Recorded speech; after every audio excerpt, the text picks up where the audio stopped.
That's true. Naked Palpatine. Oh, you pick that one.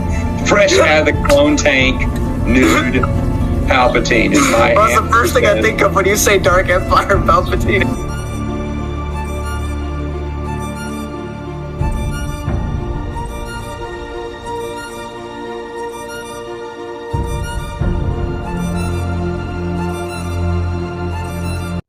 Hello everybody and welcome back to the Star Wars Expanded Universe, narrated by Disney, Oracle Lucasfilm, whichever way you slice it, Legends. Today I have for you book 18 of the New Jedi Order series, which is written by multiple authors and is a 19-book series, which means that after this review we shall reach the finale of this 19-book epic. Today, we have the final prophecy with the returning author, Greg Keyes. I don't really like the art here. It's kind of icky. But, like, you know, still prefer the Japanese art.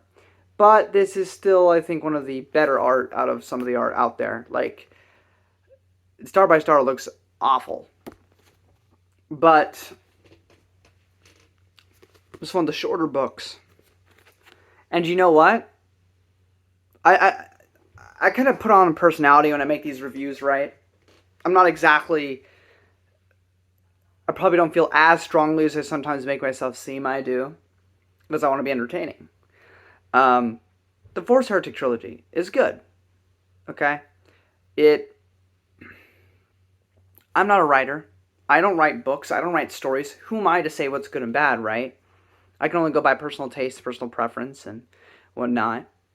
So, you know, those two authors, they did a good job. You know, there's just parts of it that really drag for me. And it may not drag for other people, but to me, a lot of it comes off as kind of boring and drags on and is unnecessary. And I mention this because if you're reading in chronological order and you jump straight into Final Prophecy after Force Heretic 3, it's night and day, a stark contrast between the two. I'm not saying those other authors are bad, but Greg Keyes is just on another level. He just surpasses them. He is one of the few authors, you know, Matthew Stover's another one, Stackpole probably, Alston, Travis... Sorry. And Drew Karpyshyn. He's one of the few authors where I would read non-Star Wars material from him. Because I think he's that good. Matthew Stover's another one. Those are the two ones I feel probably most strongly about. Like Greg Keyes, at some point in time, I'm going to read his other works that have nothing to do with it. I know he does like a lot of novelizations and stuff. But like any original work that he's done, I'm going to read it. Because I like Greg Keyes. I like how he writes. It's a stark contrast. It's night and day. You start this book and the pacing is on point. The story is on point. The characterization is on point. Everything here works. The biggest nitpick I could give you is the stuff with Jaina and Han and Leia is... It's okay. It's not great. It's not bad. It's certainly more entertaining than the entire plot thread of Bakura in Book 2 of Force Heretic. But it is no means the greatest thing ever. The meat and potatoes, the greatest part of this entire story, is the main plot of it and the characters, which Greg Keyes is so good with. He far surpasses most people in the Star Wars Expanded Universe when it comes to characterization. I love Greg Keyes' work. It's amazing. What is the plot of this book? We already learned from the trilogy where they were on their search for Zamna Sakat. The Zamna Sakat is a planet out there. Luke, Jason, everyone found it by Book 3. But now, the Vong are also hearing about it. Shimmer's known about it for some time. He's kept it hidden. Harar, a priest. We've seen him several times in the series. He wants to know what that's about. Because he knows that Shimmer isn't telling him everything. Yen Nim, you remember her? the Shaper, she wants to see it. If for curiosity's sake alone, and because she wants the truth to be with the Vong. She wants to... She doesn't know what she believes in. But she wants the truth. That's what she knows. She needs. She wants. Corran Horn decides to go on this mission, along with Tahiri, which makes a lot of sense. And we get more characterization, I think overall better than what the Force Heretic Trilogy gave us. Of course, it builds off of what the Force Heretic Trilogy gave us, but still, Greg Keyes is the one that even wanted Tahiri in the first place to be in this series. If you watch, by this point in time, the interview by Stevie B with Greg Keyes has come out. Originally, Tahiri wasn't supposed to be a part of the series. That was a Greg Keyes decision. Because, like Denning, he's actually a fan of the expanded universe. So is James Luceno, but depending on the book, he's not always my favorite author. But he's a fan, you know? And Michael Stackpole, I think, is a fan of the expanded universe, but more of his works in Zahn's than other people's, necessarily. Like, he considers his works canon and Zahn's works canon, and then everything else is up in the air. And then, obviously, the Jedi Academy trilogy, because he used it to write his definitive edition with iJedi. And Matthew Stover, clearly a fan. I'm not saying that everybody that wrote this series, that not all of them were fans. But like Walter John Williams is a perfect example back when I reviewed Destiny's Way, because he, in the back of the book, he didn't even know that Han and Leia had kids. He didn't know anything about the expanded universe till he started to write the book. But Greg Keyes, you can feel that love. He wanted Tahiri included in Edge of Victory, because why wouldn't she be? You're going to focus on Anakin, why not have Tahiri? Because he read Young Jedi Knight, he read Junior Jedi Knights. And that love, that passion is in every ounce of this book, man. But yeah, so Corran Horn, Tahiri Vela, Yen Yim, Harar, and Yissa, the prophet, Namanor, go on a mission together to the planet of Zomna Sakat to learn the secrets behind it. Actually, to meet up with Luke and everyone, but the issue is that they can't communicate, so they don't know where they're at. It's a whole planet, so...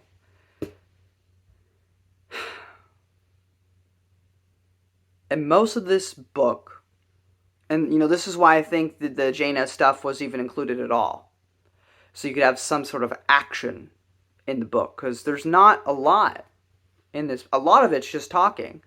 Again, you kind of see a track record of me going on. Now, this can't work for every story. You need action, you need adventure. But the meat and potatoes for me is always the people. Why do I care about the action? Why do I care about the adventure if I don't care about the individual? This is something that Lore Runner and I have both, not with him, but, you know, separately, have discussed with, like, Star Trek and Enterprise, the show, the prequel show. You know, because Shran is a character in Enterprise, and he is this blue alien with antennas, and he doesn't trust pinkskins or Vulcans, but he trusts individuals. He trusts Captain Archer of the NX-01 Enterprise. He trusts T'Pol of the Vulcans. Because that's how change really occurs, right? If you look on it at the macroscopic level, you know, from the bird's eye view, it's harder to form bonds, to make connections, to make peace. You need that individual, right? This is why politics, you have enemy. But if you have two people that have genuinely good intentions and they are genuine with one another and they open up to one another and they talk to one another, suddenly that other becomes a somebody. And then it's not so easy to categorize one or the other, because now that's a person in front of you. So my point with that is that characterization to me is very important. I can't care about the broader scheme if I don't care about the individual. So that's why characterization is always the most important to me. And this book excels in that. We've seen Yen and Yim for several books now. We've seen Harar for several books now. But here is probably the most where I get to understand them as a being, as a person, who they are. And the same goes for Namanor. Same goes for Tahiri. And, we have plenty of books with Cornhorn, so we know who he is. But it still kind of reaffirms a lot of that stuff, too. It is a masterclass of characterization. And it's a nice breather before the epic finale of this whole series. And it teases a lot of revelations that shall be revealed in the following book. And the tragedy of this whole story as well. I can't really get into spoilers because a lot of, once they make it to Zama Sakat, is a lot of discussions. A lot of interesting discussions between different people. And then the ending is kind of this big thing that I don't want to ruin, where some decisions are made. And it ends very tragically for a couple characters. And it does seem like a big kind of loss. And I don't want to tell you more, because I will spoil it for you.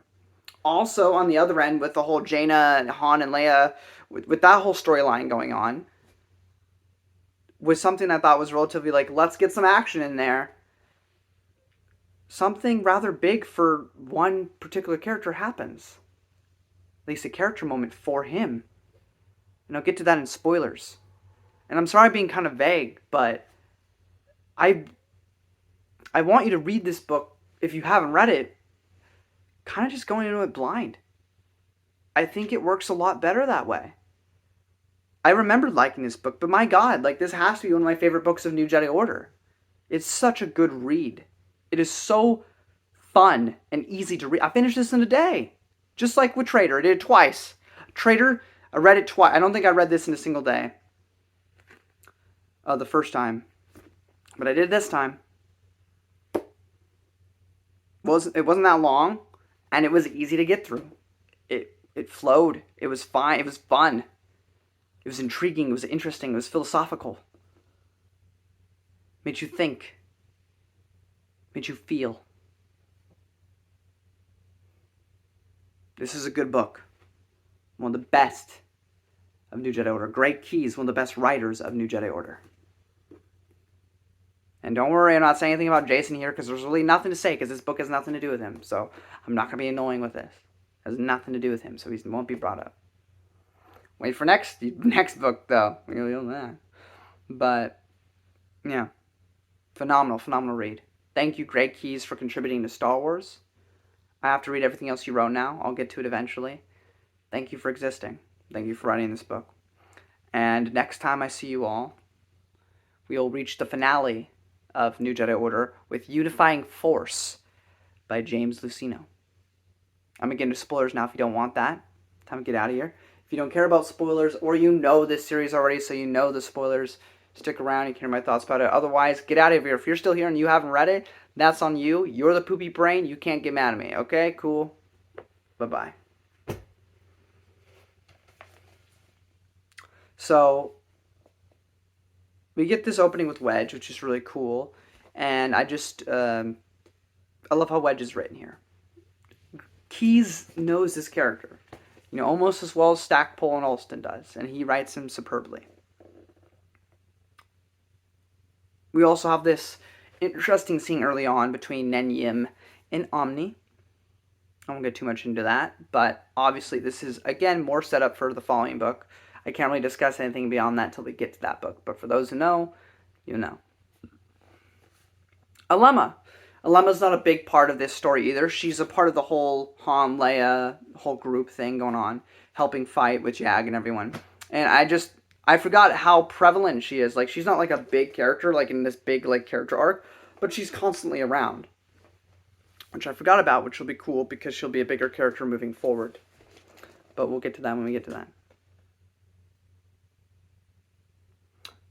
Nen Yim is making weapons for Shimra to fight Sakat, because Shimra, again, fears Sakat. He knows that it is a danger to him and his people, or at least to his current way of life, so he wants it gone. Harar and Nenyim have this discussion. Again, this whole thing is just like, it's a whole lot of discussions, and like, she doesn't know if she can trust him, he doesn't know if he can trust her, but they come to the conclusion that they need the prophet, and that they all need to go together and reach the planet of Zamna Sakat with the help of the Jedi. Right?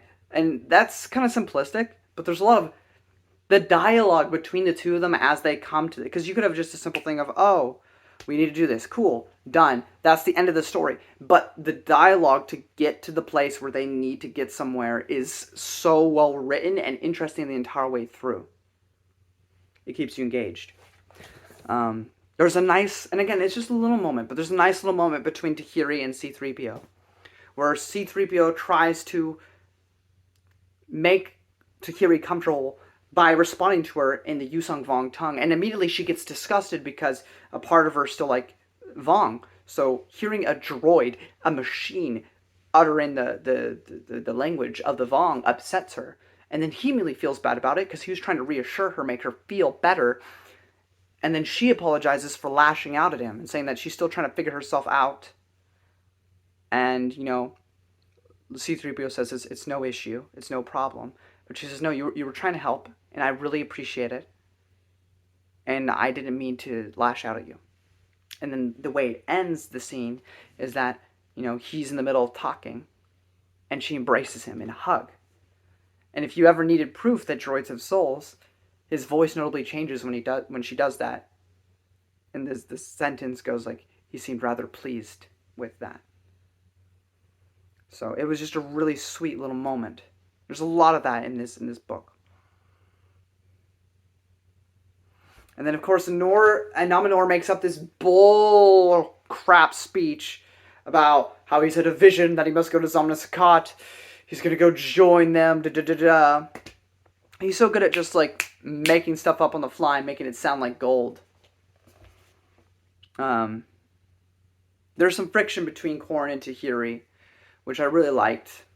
I mean, you know, Tahiri feels hurt by it, you know, and Corran's always been a kind of skeptical individual, you know. So, but he's not meaning to be a dick or anything. He just doesn't. He's not her brain, so he doesn't know what she's gone through, doesn't know what she is. So he's just being cautious. But that causes some friction between them in the book. They finally make it to Zamna Sakat. And Nenyim and Tahiri have this wonderful discussion about, you know, Tahiri goes, well, maybe the gods, as the Yusung Vong have come to believe them, is actually just a misinterpretation of the Force. And Yen-Nim replies, maybe the Force is a misinterpretation of something else entirely. Which makes them ponder. There's more to it to the discussion, but that was about the gist. And it's fascinating, right? Now, ultimately, by the end of the series, we learn the truth of the Yusung Vong. I won't talk about it here. We'll learn about it in the next one. We learn the truth. And so it's kind of like, well, no, Tahiri's just right. You're wrong. Sorry. I mean, it was a fun conversation, but you're just wrong. But I'm not going to get into the controversy or anything. But when you think about supernatural encounters and what it delves into with the Yusung Vong and everything, and just everything else we learn with the Supreme Maker and all the minor gods and everything, like the, you know, the Celestials and all that. You know, then with that newfound concept and idea, Yen-Nim has a point.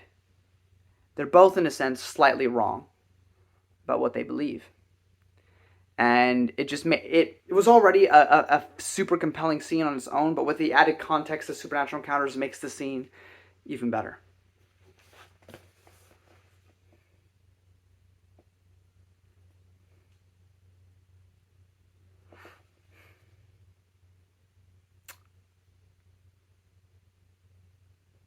We learn of this character named Davis, and he's a fan of Han.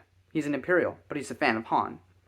And that's all I really want to say for now until we get to the very end. This is also where Yen-Nim and Harar start to notice the similarities with Sakat and the Vong homeworld back in another galaxy. Now there's this other wonderful discussion between Harar and Corrin about Ithor. Corrin's bottled up a lot of this stuff because he hasn't actually had a chance to really vent about it. They've been in a constant war for 5 years.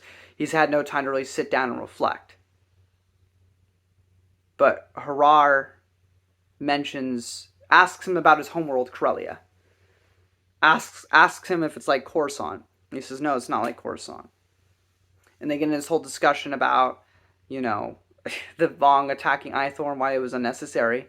Didn't add any strategic advantage to them or to their mission. And it was already not a very machine world. It was like basically entirely forest, nature world. So why did they destroy it? And Harar says, it may be a contradiction in our reasoning there. But Harar retorts back, why did you defend it? Because, he's under the assumption, like you make machines and stuff. This planet didn't have any resources for that. Why did you protect it? And, Corrin's like, it was the right thing to do. I wanted to protect it for the sake of protecting it. Also revenge gets brought up with Shadow Shy, but, I want to do it because it's the right thing. And then Harar, and I'm butchering all this. It's written so much better, but Harar's like, yeah, well, I don't know if there is a contradiction, but I know that in my heart, I feel that it was wrong. Again, it's just another fascinating and phenomenal discussion between the two of them. I cannot do it justice. You have to read the book for yourself, but it is a great, great scene. Then we get kind of the meat and potatoes of this book that I want to talk about, non-spoilers. Nomenor's selfishness. Harar and Yen Yim are getting very close to being traitors in a sense. Because they're really trying to see that they're starting to see that there is something here. That Shimmer's been lying to them. That there's something more going on here. Yen Yim even seems to figure out the truth of the Yusung Vong and Sama Sakat and how to find peace between everyone. But Nomenor, for the first time in a long time, because he's been constantly having to put up this facade of being this prophet and making his followers follow him so he could one day try to usurp the throne and take over. But he's been stuck. He hasn't been able to really advance anything or improve anything to get him in a better position right now. He hasn't been able to get more recruits in order to have the sheer numbers just to defeat Shimra and his allies. He hasn't had for one moment a chance to just actually sit down, and then he joins them on this thing, and he finally gets a moment to get away from all of them.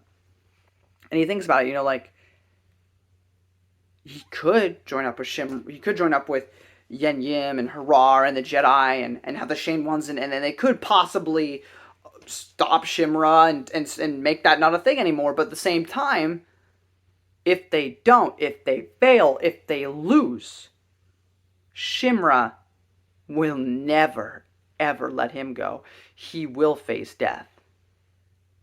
But then he has an epiphany. I could kill this planet. The thing that Shimra fears the most. I could kill Harar and Yen Yim, who are sounding very traitorous at the moment. I could kill Corrin Horn, who killed Shadow Shy.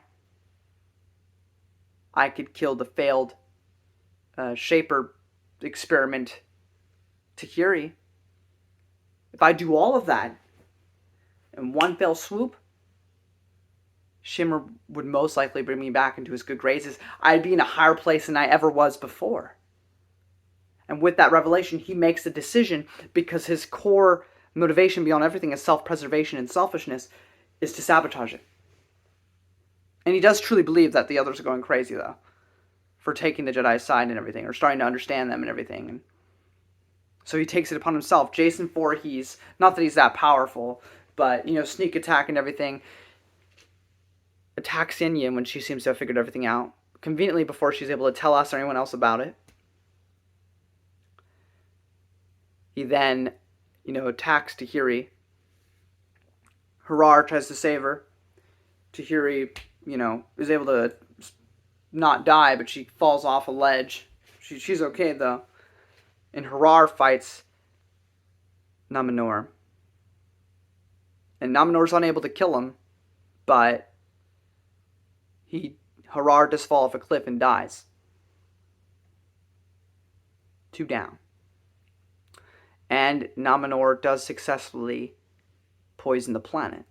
Is it going to kill Zom Sakat? I don't know. You got to wait till the final book. But that is what happens. You know, Nominor caused all this destruction in a matter of hours to make sure that his skin stayed safe. And after all that buildup, after that like whole year he spent with these Shame Ones building that up, in the end it didn't matter. He didn't care.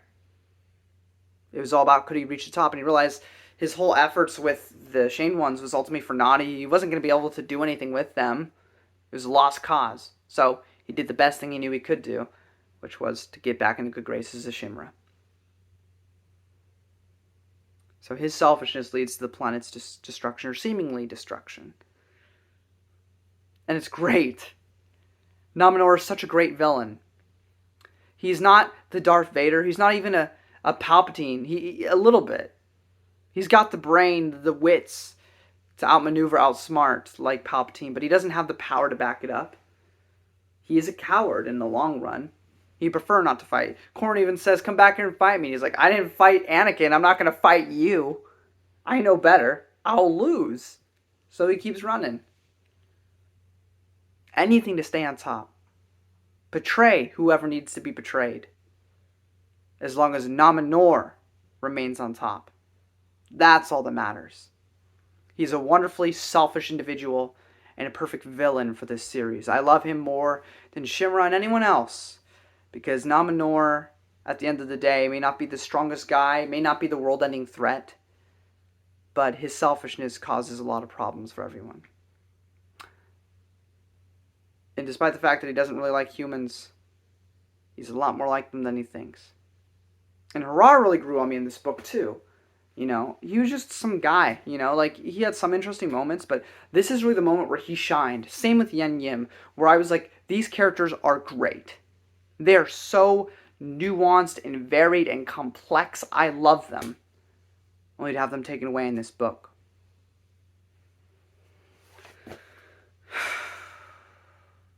This part was a little weird. Tahiri wants Corran to be like her master. I don't know where this came from. Like anywhere, that this was kind of implied to be something she wanted, but she wants Corran to be her new master. Also, something interesting is that Tahiri has Yen Yim's memories. That the Rena personality was based off of Yen Yim's memories. So they're more connected than they thought. And one of the last things that happened on the Han Solo and everyone else side of the story is Davos, you know, tries to sacrifice himself for Han, even though it was ultimately pointless. But later on, Pelion shows up. Yay, Pelion again! He says he's sorry he couldn't make it sooner, the communications weren't working. He asks about Davos and if he's alright. And they say, no, he passed away, he didn't make it. And Pelion goes, oh. I see. You know, he was always a fan of you, Han. Even though you were the villain in the holodramas. Perhaps that's why he was a fan of you. To that drink another time. And quickly walks out of the room. I feel like that says all it needs to say. But just to further confirm it. Jaina goes, is he married? And they'll go, as far as we're aware, no. And she goes, because I think Davos was his son.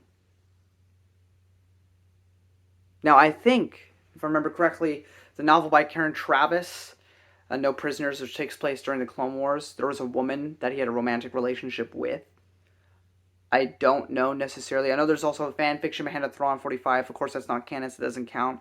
But I believe that woman in that story, before she, because I think she dies in it, but I think that she'd had a kid prior to that, and that was Pelion's kid. I could be wrong about that, though. But as far as I'm aware, that's the only romantic interest he really had. So, but yeah. It was, for something I mean, the first time through anyway, like, I don't think it's ever addressed that he has a kid anywhere else. but it's just a little moment, and it doesn't matter for the whole series, but it matters for Pelion. And those little character moments like that is just something that this book excels in. Like, and I could see the scene acted out in my head. It was brilliant. But yeah, things seem kind of dire. You know, like the one big hope, the whole point of the last trilogy was to find this planet, and now Nominor has poisoned it, but seemingly he's going to be back in good graces with Shimra. So what's going to happen moving forward? Well, we'll have to wait till we get to the finale. But that's pretty much it, guys. Where the fudge is the book? Here it is. Final Prophecy, Book 18 of New Jedi Order, is honestly one of my favorite books of this whole series. It was such a good ride. It was so fun to read, an easy read. Highly recommend. And yeah, I look forward to talking about the finale of this series, Unifying Force, as my views will inevitably drop after I discuss Unifying Force. But that's okay, because, you know, I'm going to have fun, regardless. But I hope you all join me for the Unifying Force review when it comes out. And until next time, guys, may the Force be with you.